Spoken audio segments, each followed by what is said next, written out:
So, what is the one principle which ties all these different things you do together? The one word that it doesn't is legacy, because I think legacy is a little bit of a large word. I think I grew up in a low middle class home. I didn't really study all the way up. I became an entrepreneur by default. I've survived on soft skills, and the core of soft skills is storytelling. Ronnie Screwvala is a visionary entrepreneur who has transformed multiple industries: media, entertainment, edtech, and sports. From building UTV into a media powerhouse to redefining online education with UpGrad, his journey is a masterclass in reinvention. Today, he's here to share his insights on storytelling, leadership, and the future of business in India. So, what does storytelling mean to you as a leader and an entrepreneur? But I think in a work environment, connect is 10 times more important than communicate, right? Because communicating is, I'll talk to you, you hear me, we talk about it. But to really connect between two people, you need that warmth and that storytelling and that ability where the person says, I remember this or I remember that. Where do you think this world is going, especially in the context of creativity? If AI can be used as a phenomenal feedback mechanism to scriptwriters, I think it's incredible, right? Because you finish off something and then you want a feedback. Work in progress feedback that AI can give you, nobody else is going to be able to give you because it's difficult to express. So, you think AI is overhyped? Is that what you think? Well, Welcome to The Awakening Code, a podcast where we talk about AI, spirituality, innovation, and the human connect. And I'm really happy to have a dear friend, a mentor, my guru of almost 20 plus years, none other than Ronnie Screwvala.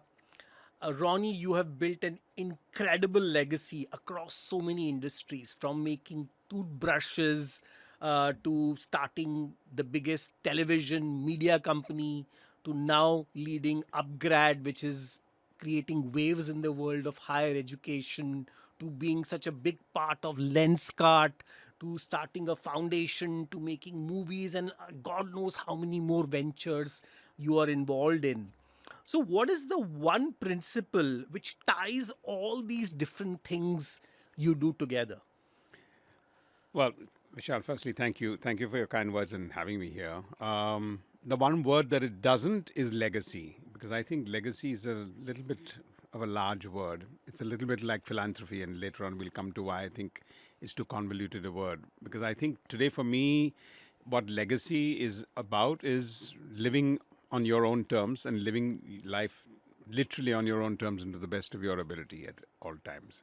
Because actually, how people perceive you after you're gone is a very archaic thought process. It may be inspiring to some, but not necessarily to me. I think the common thread are maybe many, but if I had to rank maybe the first top one or two, maybe except toothbrushes, I think the core is storytelling. I think I grew up in a low middle class home. I'm very proud of my schooling. I didn't really study all the way up. I became an entrepreneur by default. So I would say I've survived on soft skills. And the core of soft skills is storytelling. And I think I'm sitting here having this conversation with you because I had to learn much more about soft skills because I didn't learn too much about hard skills at that time. And I think storytelling, I think, resonates amongst everything. And it's kind of interesting that how people like so much underestimate these softer skills today when it comes to careers, and they're preparing for SAT and IIT, JEE, and all these It's exams. at the back of your mind. It's like good health, right? You know you need to have it, but then you don't really focus on it. And I think soft skills for a lot of people, yes, it is. It's soft. So you feel, aa jayega, ya to I have it, but maybe at the right stage it'll come out on me. And most people think soft skills is just about how I communicate. Actually, it's so much of. Absolutely. I mean, your ability to blend leadership with storytelling has been really the key differentiator between everything you have done. So, what does storytelling mean to you as a leader and an entrepreneur? And is it about just clarity? Is it about getting inspired from the story, or is it something else? How does this storytelling help you do what you do? My best example is that when I started UTV, the first 25 people I interviewed and wanted to hire, they said, look, nobody understands There was no media and entertainment definition at that stage. So they said, can you come and talk to my parents and explain to them what line I'm getting into so that I can take this job? Because they were wondering, what the hell are you getting into? And it's not like they came to the office. I had to go to their homes. So I think storytelling at that stage was telling those 25 parents why they should trust their kids. To me, almost a kid at that time, Yeah. to take on to join media and entertainment, which nobody had a clue what it meant. So I'll just give that's a very acute example that the power of storytelling is when you're convincing anything anywhere. I think for an entrepreneur, leader, CEO, whatever else, inspiring is at the core of almost everything you do. You can make a vision statement, but if you can't inspire, a vision statement is nothing. You can have a mission, but if you can't really tell that story of the mission, it really doesn't meet. It'll be a glass showcase at the reception at the office. So that it's critical and important to motivate people, to inspire people, to revalidate people when it comes to the broader things. I think the third one is the connect. How do you really build relationships both in work and outside of work? Friendship, family. Family is a little bit more intricate, and so therefore connect comes. But I think in a work environment, connect is 10 times more important than communicate, right? Because communicating is, I'll talk to you, you hear me, we talk about it. But to really connect between two people, you need that warmth and that storytelling and that ability where the person says, I remember this or I remember that. And when we'll have this conversation here, you in your intro also, the connect that we have from the 20 years, because you have a few memorable one-liners between us. Yeah. And I think that's what's important. No, so do you think that most good leaders are natural storytellers? Is that the common thread between leaderships in general itself? I'd like to believe that good storytellers become good leaders. Yeah, that's And I think that is also important. But I think, do you need to be? Yes, I don't want to glorify this and make it into a single largest focus, because storytelling is not an art and it's not a singular thing. It's a little bit of a 360-degree approach. When people say somebody's charming, what do you actually mean by when somebody's charming? To me, what's the first word that comes charming? Is sense of humor. You could be not a very well-spoken person. You may not have the best accent. You don't have to be really scruffy and good-looking. But if you've got a sense of humor, people laugh, they'll think you're charming. Your attraction level goes up 50% if you're charming. So similarly here, I would say this soft skill, the ability to engage with people, let them listen to you, because the biggest art today is to get people to listen to you, right? To pay attention to you. The attention span of everyone is 5 seconds, 5 minutes. So how do you engage? Sometimes it's the tonality of the voice also that you use. Yeah. No, but storytelling is one part, but finally somebody has to execute on that Of story course.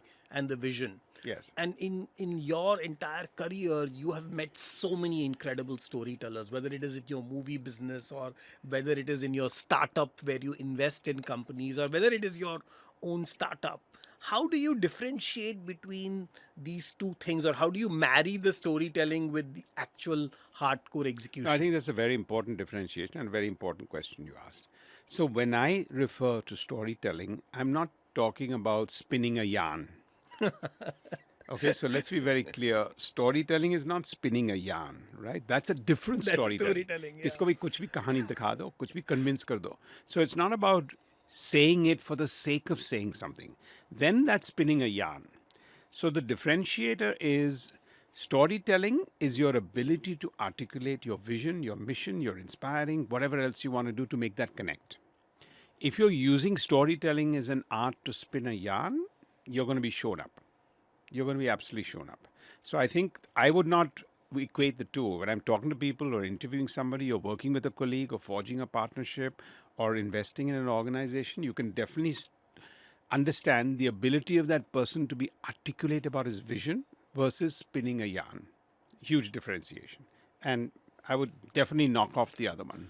And I know, we've been in those meetings together where people have given some incredible business plans and projections, But finally, when it came to delivery, they were far away from reality.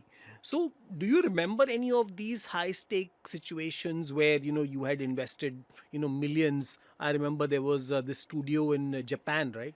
So, how did you deal with these kind of situations finally? Yeah. So, look, I think let's be very clear. When something is a startup or when somebody's in a growth stage or in a dynamic stage and not an established company, I think it'd be foolish for anyone to digest the figures given to you. So I would not base it totally on figures because I think that is something that anyway, I don't say you take it with a pinch of salt, but you need to look at it in a very slightly different manner. I think the intent, the vision, the way they're going to execute the plan is what you would kind of look at. So is the gap there? If they've spun a yarn, you'd be able to see it. If they've given it to you and things haven't worked across, I think it'll be the onus is on your side because I don't think I've seen ever in a startup venture where the numbers actually ever rally up or tie up. And if that's the way on the basis of which you're going to work backwards in clinical evaluation, you're in trouble in any case. You don't need to read people. Because you have given chances to a lot of new talent, right? That's been one of your excellent ability. While you did work with some of the stalwarts, whether it's in the startup world or whether it's in the entertainment world, you also discovered so much new talent. So how did you spot these people who delivered the story, but you had the conviction that they would actually deliver on the story? So, Vishal, chances means recurring. Chances can't be a one-off. I'm not giving a chance. You have to give chances. So, for it to be recurring, you need to feel that when you're talking to that individual in whatever capacity, the next step is a upward. If you see chances and it's going downwards, then you have to cut the umbilical cord. But if you see that moving in a particular positive direction, I think chances need to be given. No, but do you have some threshold that one chance, two chance? I mean, what are these chances? No, I think I've been given 100 chances in life in many ways. So I would not grudge somebody that as long as they're moving the right direction.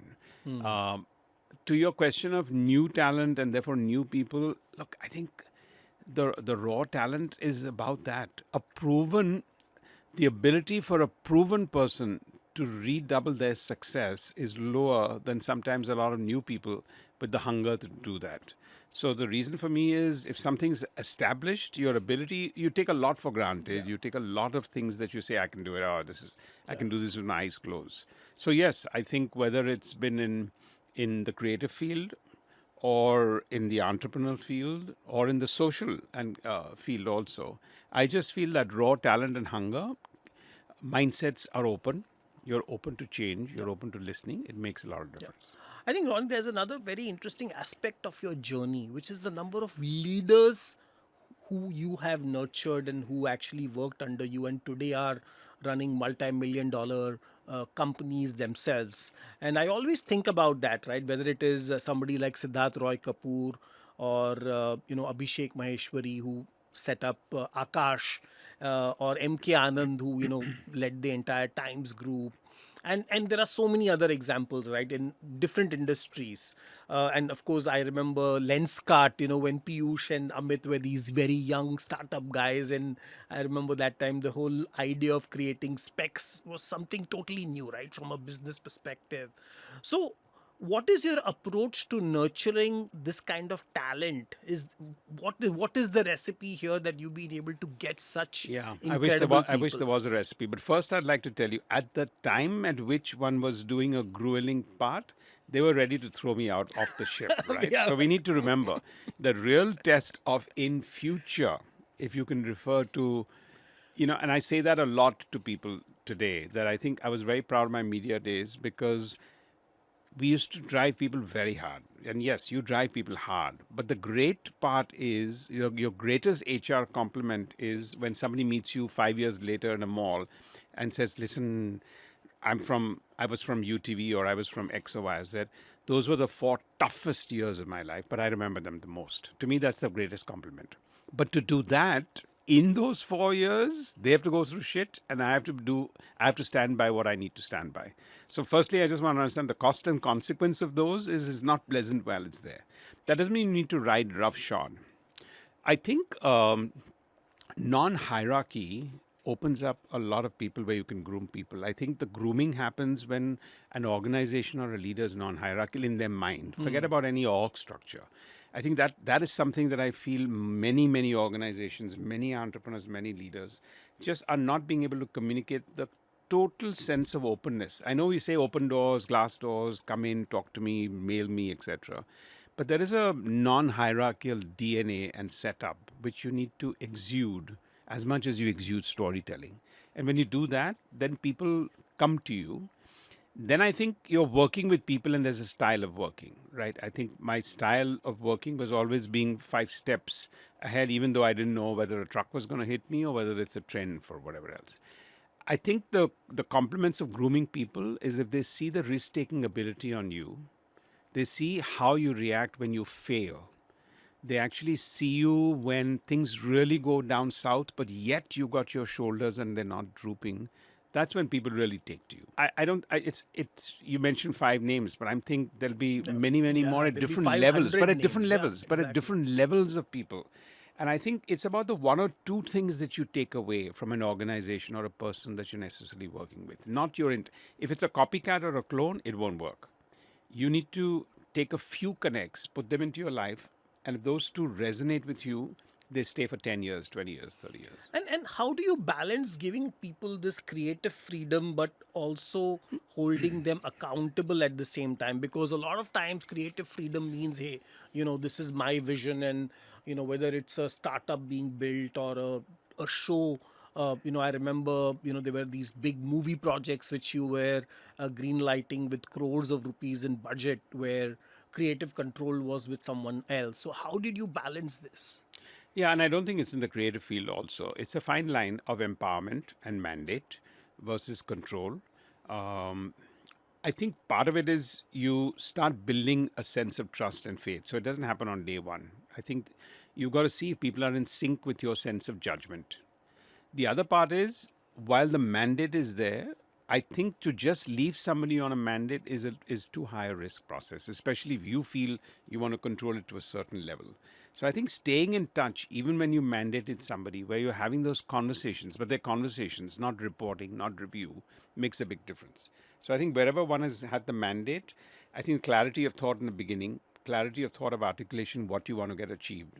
And by the way, just because you've articulated those 2 is not good enough, because 100 things will change between that period, unless it's a 1-day task or a 2-day task. But if it's a 1-year task or a 2-year task, things will change. Yeah. So the ability to keep chatting about it without necessarily reviewing it is actually a nuance that can actually make that person own it. Because the last thing you want to do is somebody says, well, a lot of people come and say, yeah, this quarter is not going to be good. And I'm saying, you remind me of my daughter who would come back from school and just say, the exam was terrible. And I'm saying, now it's my problem to worry about it till the report card comes and she's gone out to play. And that's not how companies are run. Exactly. I also remember that you spend a lot of time, interviewing candidates, recruiting them. But when things don't work out, some of the times you've been very quick to get these people out also. Yes. So is that approach worked for you, or like normally they say that, oh, let's give them more time? So is there some process, or what goes on in your mind when you're letting somebody go? No, I think it's a very relevant question for today's working. And yes, it has worked for me. In fact, it's worked for me when it's been a hard call. And the reason, I'll tell you why, is firstly, it's not a bad thing and it's not a reflection on you, that person, or the company. Most people get embroiled in this whole soft landing approach, which is terrible, because you have no idea that person let go could be also doing very well in their career. Exactly. There's just a mismatch there. The second is this thing about, have I given a chance? That seems to be a huge hue and cry on this. And look, we're not even in the 20th century or 21st century. We're in the 22nd century, because things are moving so fast today, right, that you need to look at a company in a very different manner. So my sense of judgment is, if the person is moving on the right trajectory but not delivering on what one set out to do, I would give them a chance. But if you see the trajectory is not going well, if every single day it's not moving in the direction, if the direction is wrong, it's silly. Because for the people who criticize you, that says, oh, you didn't give them a chance, I can tell you 6 months later, there'll be the same people who criticize saying, Arey, this was anyway heading south. Why did you give them such a long rope? So it's not a fine line. It's when in doubt, you should take that hard call. If the direction is positive, give it a 6 month, give it a 9 month, give it whatever you want. But if the direction is negative, cut the cord. And I would say 9 out of 10 times, these have always been the right calls, right? That when you I think so. yeah, and I think I've seen that a lot of times. And can you share any incident where when you did let somebody go, they came back later and said that, hey, thank you for doing this to me? I don't have names that I want to share, but yes, definitely so. And I think from the organization's point of view or that person's point of view, but yes, and whether they came back, I've also met them and we've had side conversations there. It's the law of gravity. It's got nothing to do with me or my style of working. I think that would apply anywhere across the board because you just feel at that moment it sounds like a hard call. There is no such Yeah, thing. because today we are living in a very different work environment. At one side we have, I always remember that in your organizations, whether it is UTV, Disney, everywhere, there's a very high amount of young talent, and now there's Gen Z and all these new talent. Are they able to take the kind of pressure which are required to deliver, especially in the world of creative or startups? I would say yes. I would say yes. If they're excited and they're positive, all positive stress is phenomenal. Positive stress is steroids. Negative stress, either brought on by you or in an organization where you just need to be on your tenterhooks all the time, that's different. So to be on the edge of your seat is different from being on tenterhooks. And people have to differentiate between the two. That's why you need to connect with people. That's why you need a non-hierarchical organization. But I think today, yes, that hunger, that element of, I want to do more, I want to be rounded, I want to do 360 degrees, I don't want to be in one silo is Yeah, but is how high. do you run a non-hierarchical organization with like UpGrad as few thousand employees now? How do you become non-hierarchical in that kind of a scenario? I don't think an org structure should be mixed up with a hierarchical DNA. So everything needs an org structure. Everything needs a structure. So that structure of reporting, the structure of approval process is very different from behavioral hierarchy. If your behavioral hierarchy is that no bad news will travel up fast, only good news will travel up, and that's the end of the organization. Because if bad news doesn't travel up faster than good news, the organization is dead anyway. So I think the hierarchical mindset is anyone should feel comfortable. What is the hierarchy? To me, it's like everybody has a voice. That to me is non-hierarchical. It's got nothing to do with the structure. If the lowest people feel, if I have a point of view, I'll be heard. And if I'm not heard, I can escalate and I will be heard somewhere. But I have a voice. To me, that's the best sign of a non-hierarchical organization. And that's got nothing to do with structure. Yeah. And I remember that, everybody, whether it was at UTV, Disney, India Games, always felt that they could approach you without any fear, right? Normally people have this fear of what would my boss say or what would somebody else say? And I think that has been very, very unique. Yeah, but I want to just say it should not be the approach me, because then it's only a non-hierarchical from a founder or a CEO or a leader point of view. It needs to be across the board. Across the board. So I think you need to eat and breathe it enough that everyone else also practices it within the full organization. So, while success has been great and you've had so many success, but I know that maybe there are 10 things which have not worked. There have been enough and more failures or things which have not worked out. So, are there any key pivotal failures which kind of made you do a pivot or made you do something differently or said that, hey, I will not repeat the same mistake again? I mean, Vishal, all I can say is it's a never-ending process. I would say, literally, without being facetious, it would be 10, 20 a month. Because firstly, at the level at which you perform sometimes, your stakes are even higher, right? So I think people decisions from time to time is always a question of failure at that point. When somebody has to leave, it's actually more of failure on you and the organization than it is on that person. So that's one. I mean, I remember when we started off home shopping, to me, that was one of our You were the more pioneers public, of that, yeah. That was the more public failure, because we started with incredible success and we had a chapati maker, roti maker. There was a hit. So one thought, we're set. I always thought this was there, visionary, blah, blah, blah, all that. And in 2 years' time, it didn't work out the way it worked out for multiple of reasons. And it was a setback. But at that particular point in time, one had to cut the umbilical cord. One can say today that if I stuck on then, that could have been bigger than Flipkart and Amazon in India because we actually had got a network, but at that time it was too early for credit card payments, for postal codes, for delivery, But you for also cash. had streaming, yeah? You Yeah. did streaming also way Correct. before. So I'm saying if you look at that, was that a failure? No, it was a little before its time. Like everyone today loves our movies Swades, on which our foundation, Swades Foundation. But I think I keep telling people at that time, movie, it was yeah. before its time. And sometimes you need to have the guts to be able to do something that may not have done well at the box office, but 20 years later is so loved. Yeah.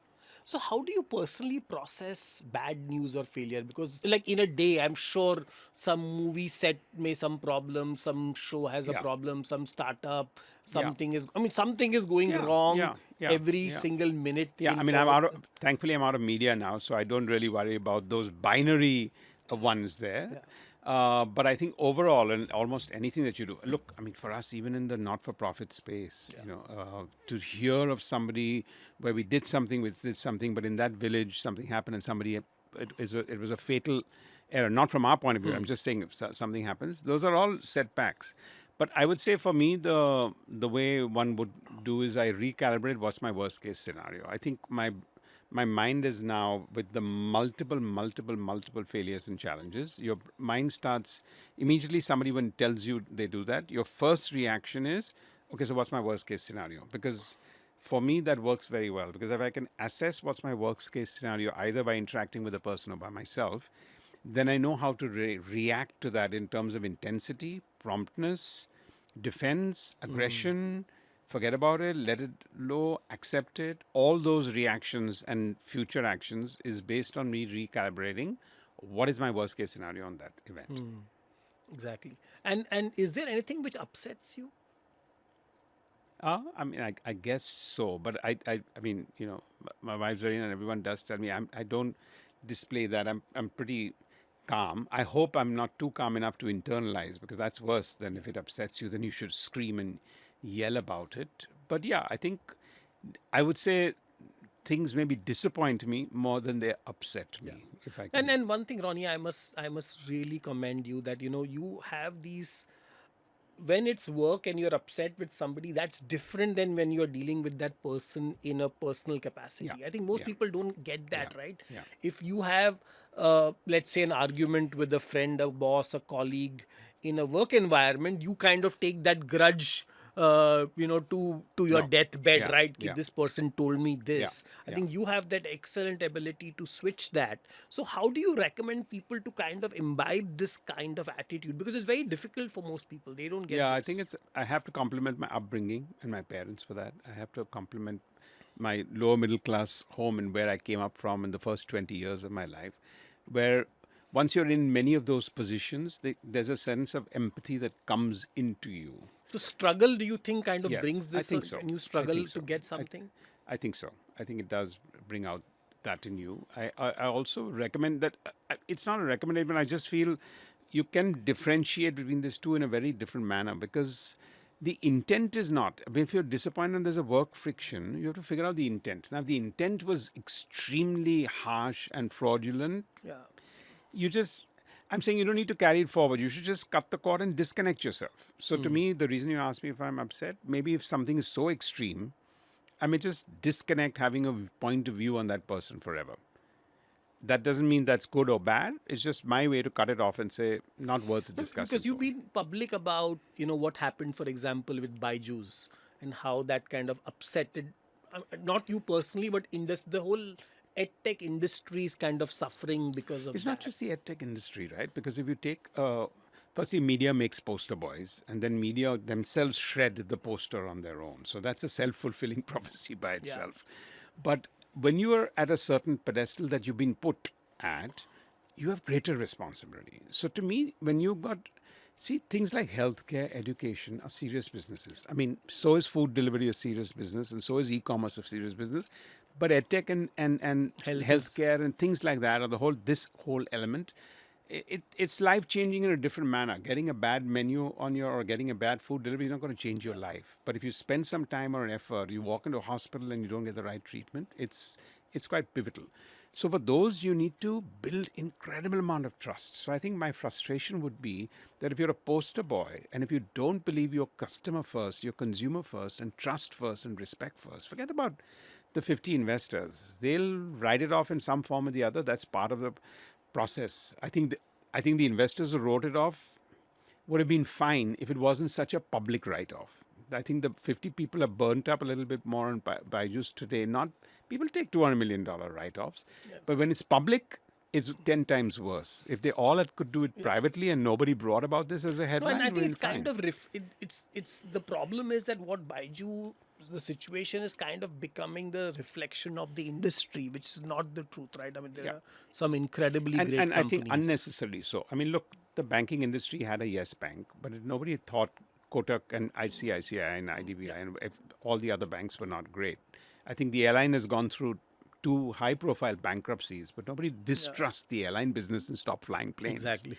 Here, I think there's a seriousness by which then everyone would feel, is online here? Is this more a fly-by-night outfit? How do we view this whole sector? That, I think, was my acute frustration rather than anything else.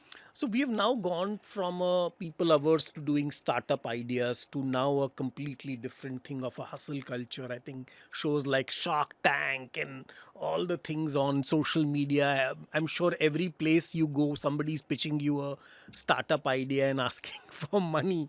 What do you think of this flip side of the hustle culture and every kid wanting to do a startup and raise millions of dollars from you and everybody else they know? I think it's fascinating. The part that everyone wants to be a startup. I think the irritating part is everyone wants money because they think actually money will solve the problem, which to me it doesn't really. But I think it's exciting. Look, I think we give our, what I would call our small and medium scale and entrepreneurs in this country very little. They're the unsung heroes, if you ask me, and I don't think we talk about them enough. So while a lot of these exciting people have come in with more what I would call AI ideas and more tech ideas and whatever else, there's an entire quiet but large fraternity that is actually very entrepreneurial in that nature, is building businesses without this I need money kind of situation. So if you look at the small and medium game sector, they've been around for 40, 50 years. It's just that the media hasn't given them attention and they've not gone out there. Those are the unsung heroes. And that to me is growing a lot more. And I think between them and the evangelizing and the excitement that's happened to entrepreneurship, I think it's just phenomenal and fantastic. If we can just take the money part of it out. Yeah. So what is your advice to people what they should not do? I mean, everybody knows what they should do. There are a million, podcasts and blogs and tweets telling them that what do they do to pitch? What should they not be doing? Well, why should the first reaction be to pitch? The first reaction is go out and do something about it. If I wanted to start cable TV, I had to do it. I didn't have the context that I had to pitch. When I wanted to start a toothbrush company, I didn't go around wanting to pitch. So I think the first thing about I've got a great idea, which means actually nothing in today's context because everyone has a great idea. You need to get into some sense of implementation. And that's when everyone gets stuck. But how do I get into implementation unless I pitch and somebody gives me $1? Money, yeah. No, absolutely not. That's the differentiator. And I think the people who do it by saying, I want to start a factory or I want to do this or I want to be in the trading zone, they'll figure it out. Not every stockbroker that's getting in there. I mean, I just read this morning, 110 million people now in India are invested in the stock market. 2 months back, it was 100 million, and 2 months before, there was 90 million. So 20 million people, which is like the population of most countries in Europe, have been added there. So, I mean, these are also what I would call a little bit of self-employed context has come into your mind, right? If you look at some of these parameters of where you're going there, and you just get on and do it. No, it's incredible. And when, I told a few people that we are hosting you on this podcast, people wanted to pitch. So we invited a few, students of film school to pitch. It's back to films now. Yeah, Okay. to pitch some story scripts to you. So again, we said, listen, while we definitely don't have time to pitch the whole movie, but we got about 5 scripts for you. But actually, it's not just about movies, but anywhere. If you can't say it in 2 lines, you can't. And I know in the creative field where I was for 15 years before I moved out of it, after you read a script and you're seeing the director's vision, you need to tell me what the trailer is going to look like. And I think that's very important What in the almost trailer? every single idea. Like in any idea, in any business, in any marketing campaign, anywhere, nothing to do with creativity and nothing to do with that is you got to be able to say it in a particular manner. To that extent, that's what you need to do. What's the trailer in the media Yeah. world for almost anything and everything that you do?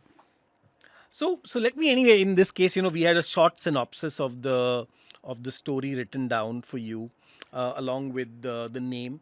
So the first one is called Ganga Ek Nahi Dhara. It's a story of an environmental lawyer and a monk coming together to fight to save the Ganges. So the whole story is around this. This is from again Yeah. a Yeah. very young filmmaker. For this particular theme you said, it sounds a little intense. Watch out. It sounds more docu than storytelling. But if you've got a story to tell which actually, uh, engages people, I didn't find it engaging enough as a one-liner or even the 3 paragraphs that I read on that to be able to make it into something that could be a interesting feature film, but it could be a docudrama. Yeah, I mean, again, the idea here is this is not feature film docudrama. Yep. These were just ideas they wanted to pitch you. So do you like or thumbs up, thumbs down, okay? I would put a sideways right now, saying A a lot of work to sideways. be done. Okay. Just watch out. It's too complex. Got Don't it. start with such complexity in your Got it. one-liner. The second one is Swatantrata Ke Sai, a film documents the unsung revolutions of 1947. It's having this historical connotation and storytelling around 1947. See, what I liked about that actually, and that I would give it a thumbs up because it had prospect, because it's basically, patriotism is huge in every country today more than ever.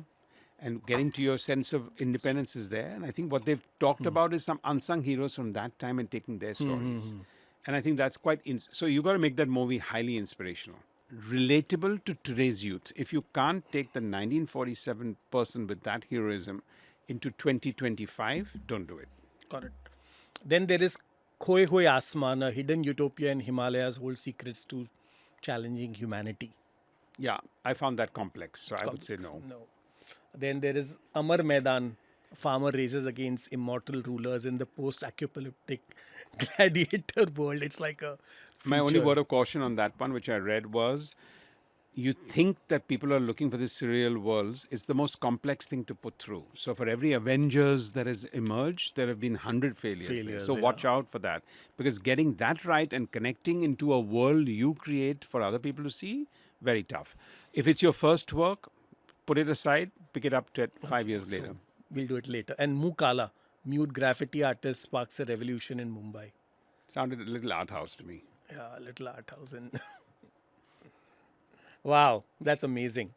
But you know what, Ronnie, to make this more interesting, we also shared these scripts with our AI model, which was trained with your data, saying that, hey, this is what Ronnie is going to like and dislike. And let me read what our Wow, okay. AI model actually did. Hey, can you repeat the outcomes of the scripts which we shared with you with the results?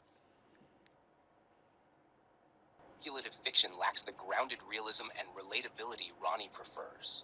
Amar Maidan, rejected. Over-reliance on action-heavy dystopian tropes with minimal emotional depth or cultural relevance. Would you like recommendations on enhancing the borderline script, Mukala? No, thank you.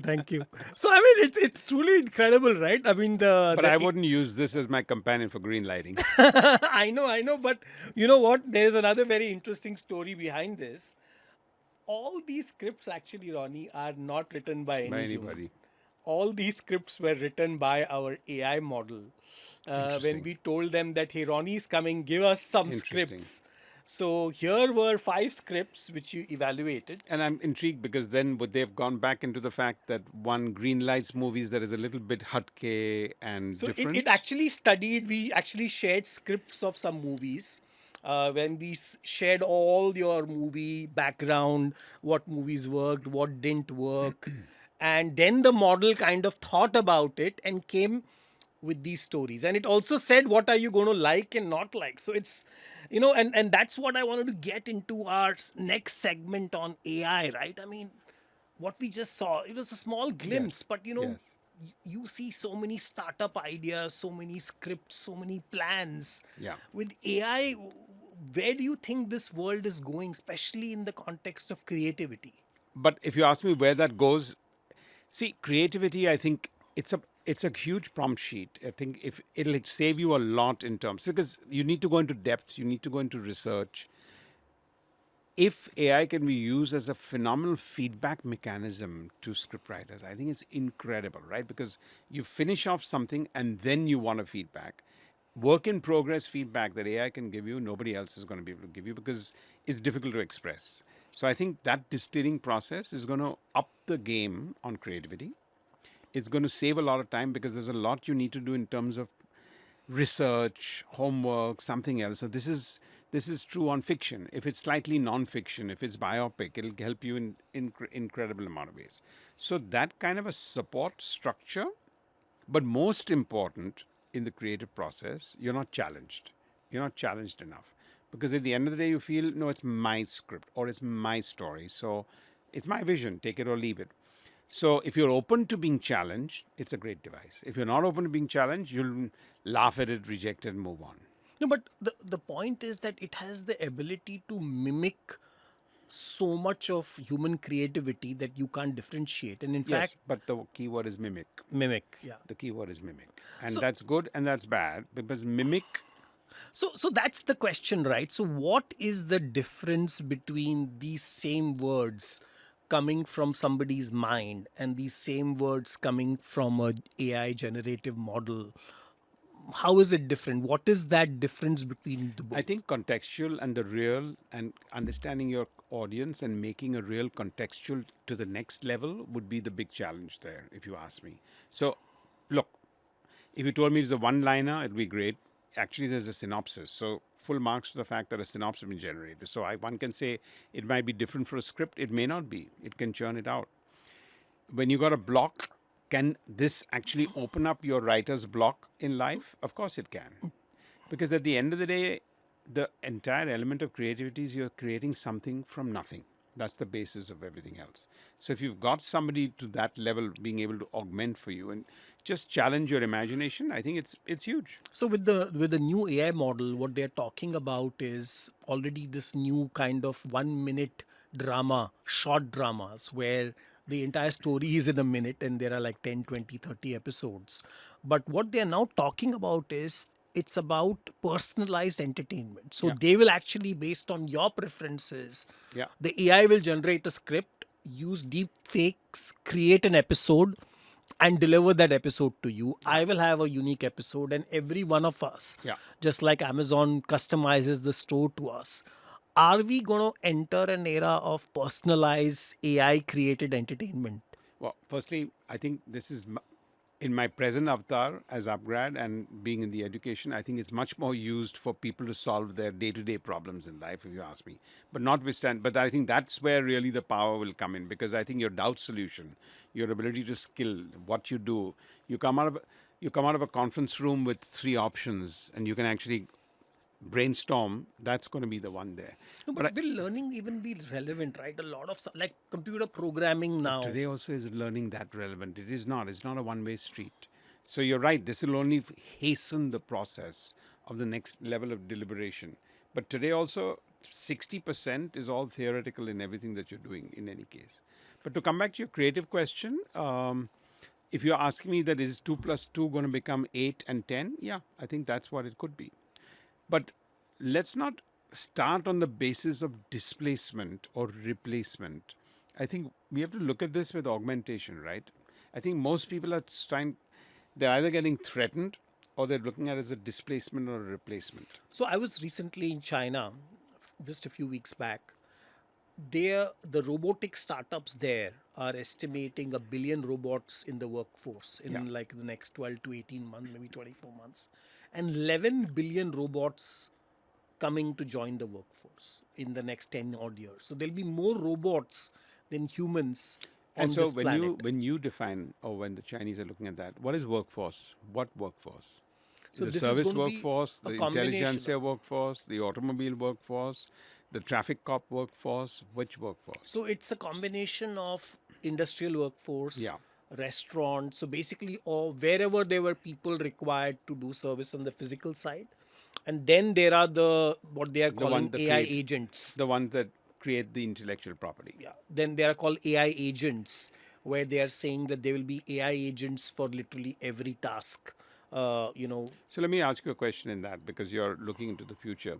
Do you think what comes out of AI we'll be able to patent very soon as incredible ideas never thought to by human minds? That's exactly the challenge, right? Because the AI first took all our data as Yes. learning, Yes. created the AI model, Yes. Yes. and then it's generating Yes. those data. Yes. So So that's where will mimic overtake innovation is, I think, the next big frontier right there. Because I'm saying, okay, but China, India, we all need to create a lot of patents. Will an AI idea get patented? Because to me, I agree with you. The robots will be there. The workforce needs it. It will displace people. Hopefully, it'll create incredible new job opportunities also for people. and that's where your role at UpGrad comes in a very big way, right? Because there is a revolution happening with AI, but there is also a revolution happening on what do humans do next. Our current education system is just not ready or equipped to, Yeah. deal with this. I would like to look at it as an evolution, not a revolution, because revolution, people take arms Yeah. and then you form sides. And an evolution is when everyone walks the same path. No, but you've been talking about upskilling. You wrote a book about it. For the, you've been talking about this coming for the longest But time. that's also because the templated learning is outdated in that context. And therefore, something as rejuvenating this is always very welcome. Because people are still running in the rat race without realizing is that there is going to be no rat and no No, race left. no, With AI taking over, what do you think humans will do with 80% of tasks being automated by bots and robots and AI agents?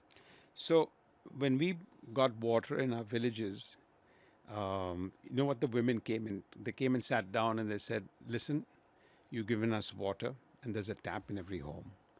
But what it's given us is time.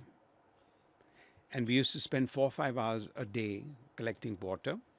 Now I know what to do with my time. I'm just giving you that as a very down to earth reflection that why are we feeling so threatened? Because humankind is a very resourceful, very, very different race that we are in, right? And the point is, if we're out of the rat race, we'll figure it out. There'll be a new water level. It could be very, very different. So I think this insecurity, yes. Anyway, today a job is not a guarantee. When you and I became entrepreneurs, our parents would have been something saying, but you can take a job. Now today that rhetoric is also gone because, Dad, can you guarantee I'll have a job for the rest of my life? No. So then let me do what I want to do. Yeah. So the world has changed to that extent.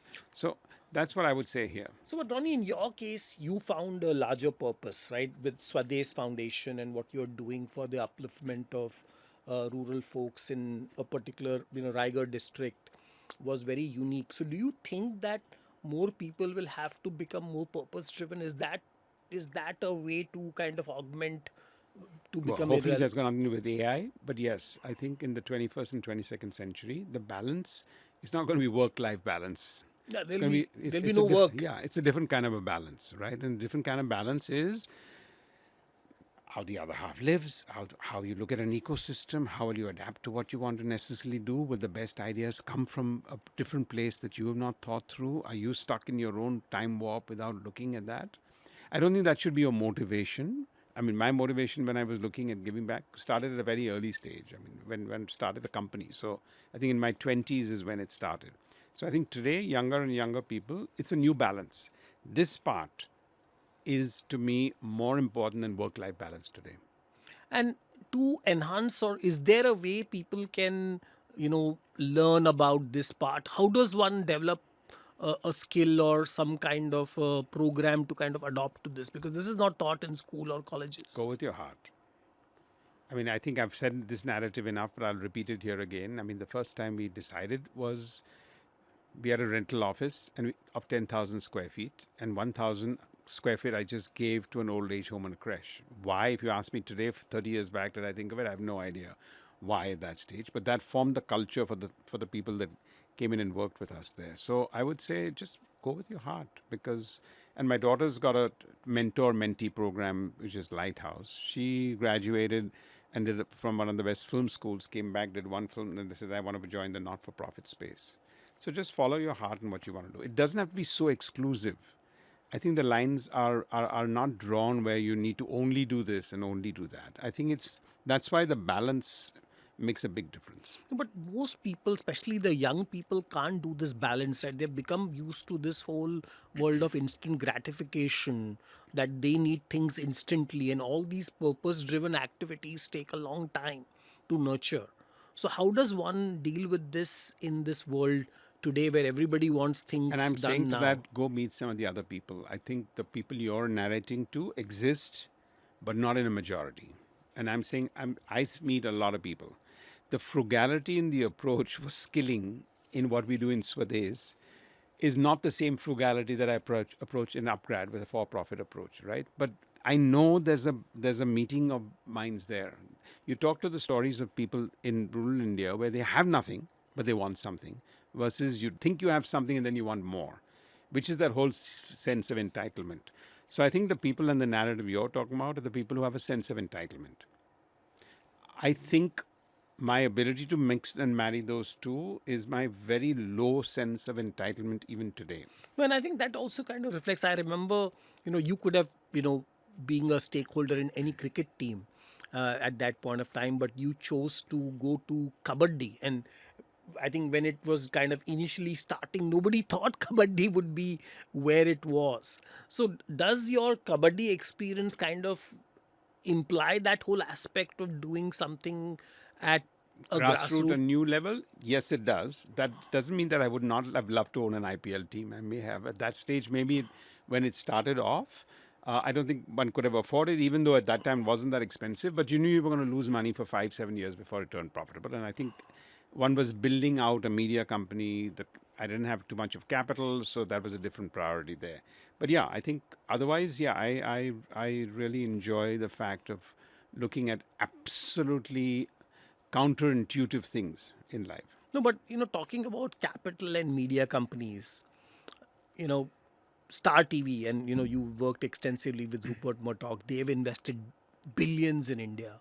And then, of course, Bob Iger and Disney invested billions. Finally, they all had to sell everything to Geo, who 5, 7, 8 years back was not even a player in the media and entertainment business. So, where is this business really going with all the money in the world? Nobody has been able to be successful in India. If you look at media and many of that, you see, I think maybe the first starting point for a lot of US companies have been they feel that obviously their origination, see, because they've built themselves as a soft power like nobody else has. So when you have that, you feel everything is my home market, and then the rest of the world is a syndication country. When you look at a country which is a syndication country, you look at it as a helicopter landing and dropping handbills or whatever else. That's the visual you would have in your mind. India is not one of that countries. There are some many others also there.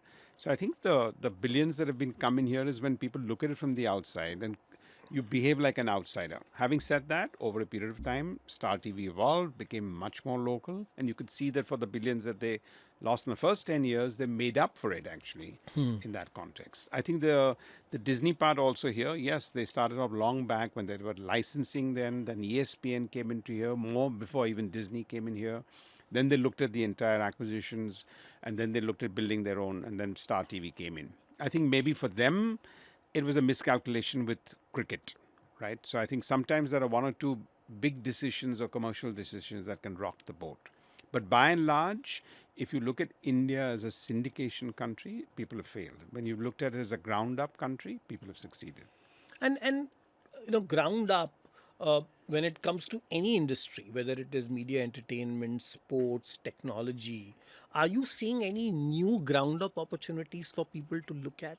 In media or Not in any startup industry right now, given what's happening in the AI race. Is there anything else? Yeah, I know we keep saying AI, but I mean, I think if you look at solar, if you look at natural resources, if you look at many of the other sectors there, wind power, these are going to be huge sunshine industries here. I know we keep focusing only on AI this right now. context of AI, but I see 4 or 5 other sectors that are going to be huge and massive in a manner not described here.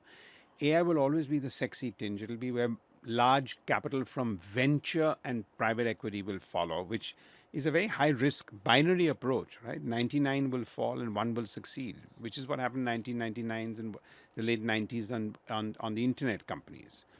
Versus if you're looking at for India, I think we've got large resilient sectors where money will go in much more, large organizations will be built, and it's part of our 2047 being, a developed country program.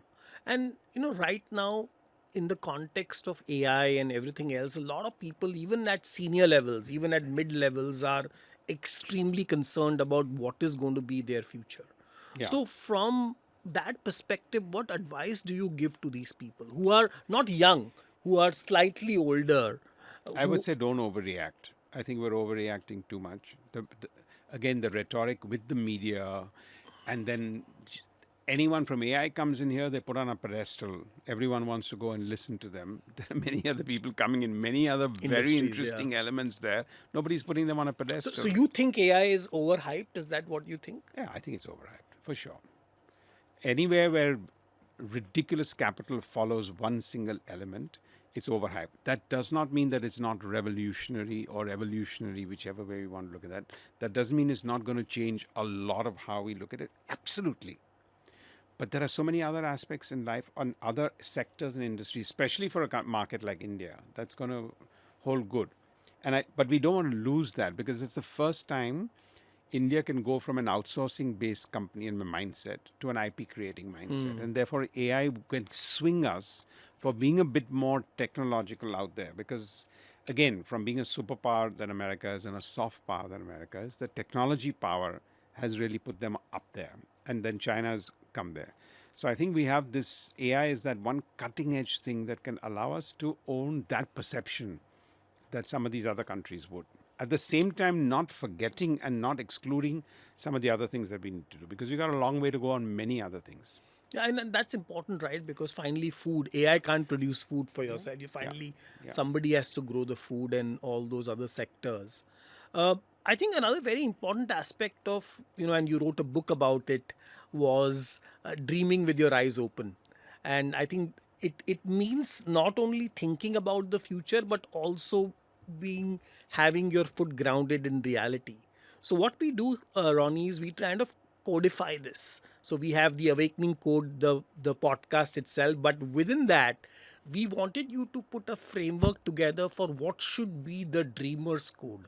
If somebody has to dream a big dream for their next startup, their next venture, or their next movie script, or their next project, is there some kind of a code you can put together and help them work towards achieving their dream? Firstly, I don't think it's linked only to creativity. And I think it should not be, and it should not be linked only to when you're starting up, because I think that dream and eyes open can happen when you're at a very evolved stage in your running a large company or running a large not-for-profit.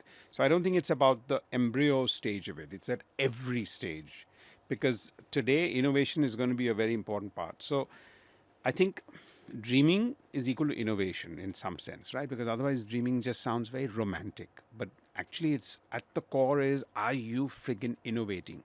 Now, it doesn't mean, most people think dreaming is my first idea, my idea that will make me go all the way up. There is no such one thing that makes you go up. It's an iterative process of many things that go up. So a dream without innovation is sustaining the dream. And I think the eyes open is more if you don't have the ability to be realistic about it, not just having an execution plan, because most other people, main point is, can you be real and be your best self-critic? So for me, the dream with your eyes open signifies you being an incredible critic of yourself, understanding the realism of things, because the more you are real with yourself, the less you'll fail dynamically. You might fail, but you won't fail with that absolute binary 0-1 sum game. So how does one be their self-critic? I mean, because normally you love yourself, and the things that just say good things to, all the theories are talking about how giving do you be a yourself. Self-critic? You just need to be a self-critic. I mean, how? There is no how on that. Firstly, I think you just need a penny dropping moment. No, because what's the opposite of that? You're making a fool of yourself, to yourself. So you're fooling yourself. So, I mean... No, so there is the fake it till you make it, and then, be your self-critic. I think that's a terminology that nobody should believe, because if you fake it, you're not going to make it. Yeah, you can't I fake think it. if you start believing the phrase that fake it till you make it, you're out of your depth, guys. Because you need to go to your kundli and see that you're fortunate, that you just have this magnificent sense of luck, which will also run out. But Yeah.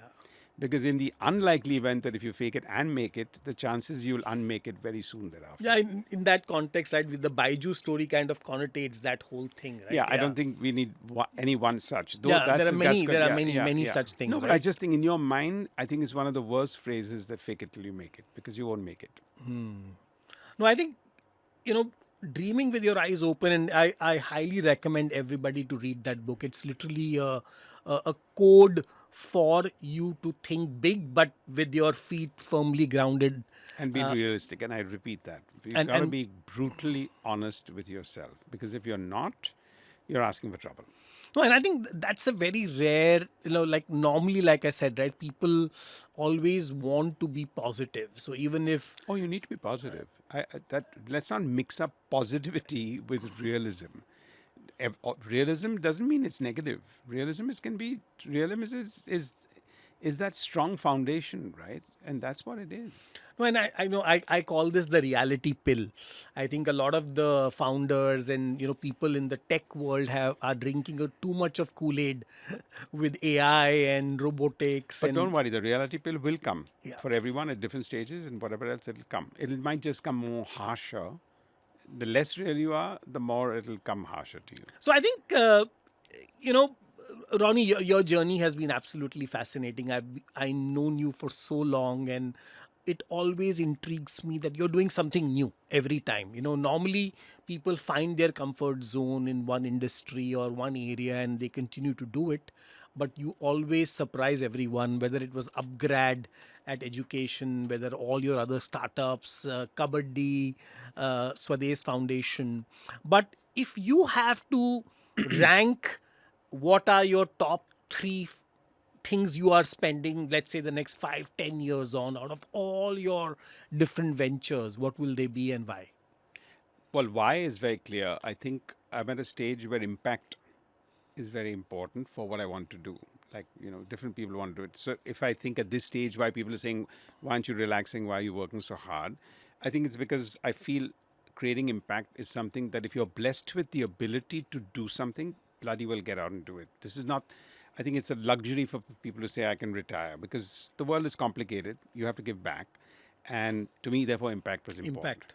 Second, I would say the priority for me obviously is what I'm doing in this field of what I would call forever learning, which we are all calling education. But education is a very calendared word, so I normally take that out. But forever learning, skilling, Forever workforce learning, yeah. development is really the element of that in the for-profit space. And in my not-for-profit with the Swades Foundation that both Zarina and I work on, I think they're very, very strong pillars. So I hope I'll do 20 new things inside them, but not do something new.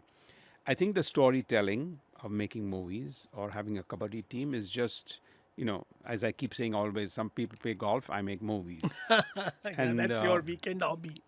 Yeah, it's a hobby, it's a passion, whatever else, but it's also very impactful because I think the stories one tells actually influences people's lives. The incredible feedback we've got for movies like Rang De Basanti or Swades or Lakshya at one time, or Uri, A Surgical Strike, to Sam Manik's show.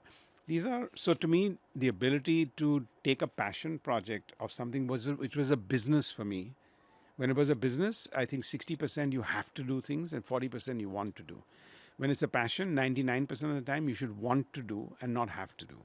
And I think I'm just very, very blessed that I have a for-profit approach for something that is so impactful as forever learning, a not-for-profit approach in Swades. And in between, I can tell stories. Wow. What a life, Ronnie. This is so incredible. Once again, thanks a lot for coming over and spending your valuable time. And I'm sure everybody will enjoy the Dreamer's Code with you. Yeah.